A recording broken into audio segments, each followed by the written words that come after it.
The council chamber of Zephyria Station hung in the void like a jewel of desperation. 17 species had gathered here, their representatives trembling behind energy barriers as the Krell Armada tightened its grip around the neutral station. The insectoid conquerors had given them one rotation to surrender or face annihilation. Bernadette checked her tactical display for the 15th time, her fingers dancing across the holographic interface with practiced precision. The young human engineer had been stationed on Zephyria for only 3 months, a diplomatic assignment that was supposed to be routine.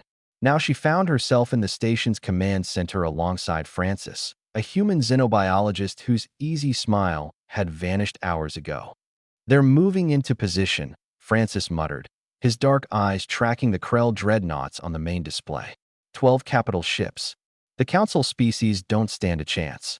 Ambassador Thelnora of the Arcturian Collective chittered nervously, her crystalline body refracting the red emergency lighting. "The humans should flee while they can. The Krell have sworn to consume all who resist. Your species has no stake in this conflict." Bernadette exchanged a glance with Francis. They had heard the stories, whispered in the corridors by species who had never visited Earth.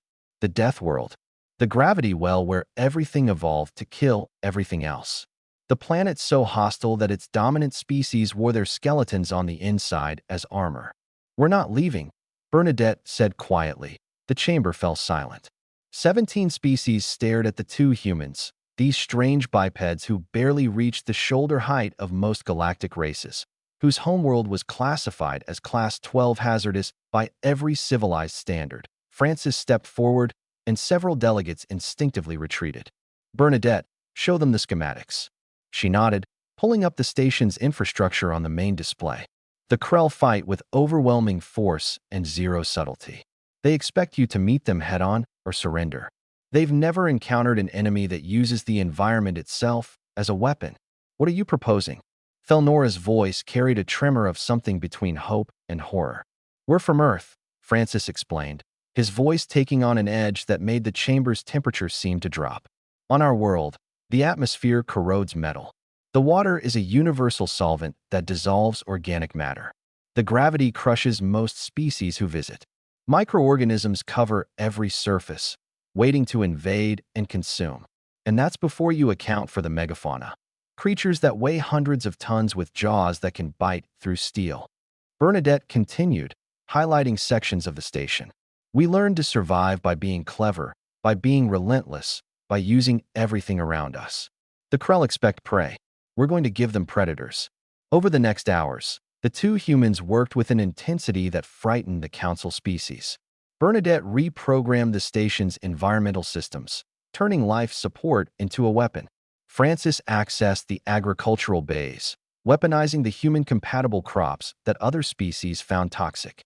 They moved through the station like ghosts, leaving traps and modifications in their wake. When the Krell boarding parties breached the hull, they entered what they thought was a crippled station. Instead, they found a nightmare, sections of corridor that suddenly depressurized, then repressurized with atmosphere laden with compounds harmless to humans but psychoactive to Krell. Gravity wells that fluctuated wildly, calibrated to human tolerances but devastating to the invaders. Bernadette had turned the water recycling system into a delivery mechanism for industrial solvents. But it was in the dark that the humans truly became what the galaxy feared. Francis moved through the maintenance tunnels with Bernadette, their human eyes adapting to low light far better than the Krell's compound vision. They struck from the shadows, not with superior weapons, but with the ruthless efficiency of apex predators defending their territory. A fallen support beam here, a precisely timed electrical surge there. They used the station itself as an extension of their will. The Krell had conquered 40 systems. They had never encountered resistance like this in the command center. The council species watched in stunned silence as the boarding parties fell back, then retreated entirely. The Krell fleet itself began to withdraw, their communication channels flooded with reports of ghost attackers and impossible humans. When Bernadette and Francis finally returned to the chamber, they were covered in grime and carrying improvised weapons, a plasma torch, a graviton spanner. They looked exhausted but unbroken. "The Krell are leaving," Thelnora whispered. "Two humans defeated an invasion force." "Not defeated," Francis corrected, setting down his tools. We just reminded them that some prey bites back. Bernadette pulled up the long-range sensors. They'll think twice before attacking a station with human presence again. Word will spread. Ambassador Velkoth of the Draconians, a species that prided itself on martial prowess, approached the humans cautiously. Your homeworld, this Earth. Why would any species evolve on such a planet? Why not flee to the stars earlier? Francis smiled then, that easy expression returning to his features. Because Earth made us what we are. Every predator, every disease, every natural disaster, they all taught us the same lesson: adapt or die. We chose to adapt. And now, Bernadette added, checking her tactical display one final time. The galaxy knows what happens when you corner a Deathworlder. The Council species looked at these two humans with new understanding. They had invited Earth into galactic society out of curiosity, never imagining what those strange apes from that nightmarish world could do. Now they understood why humanity had not only survived their planet, but thrived on it. In the shadows of Zephyria Station, the Deathworlders had emerged, and the galaxy would never look at humans quite the same way again.